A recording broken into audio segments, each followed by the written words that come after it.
Здравейте! Ако нямате време за дълга тренировка, опитайте тази 10-минутна тренировка. Бърза, лесна и ефективна.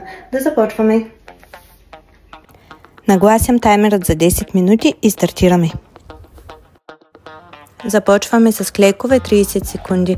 Активира цялото тяло и стяга краката и допето. След това продължаваме с планк с докосване на рамо 30 секунди. Укрепва корема и ръцете без тежести. Третото упражнение е напади, пак 30 секунди. Страхотно за баланс и стегнати крака.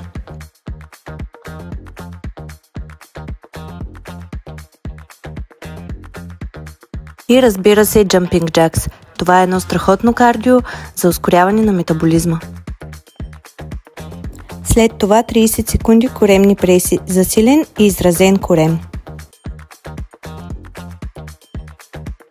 Gluteus Most 30 секунди оформя допето и укрепва гърба.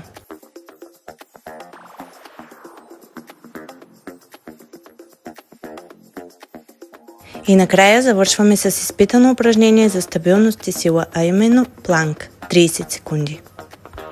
Повтори кръгът 2 пъти и ще усетиш резултатът. Само 10 минути и цялото тяло е раздвижено. Опитайте и ми кажи в коментарите кое упражнение ти е любимо.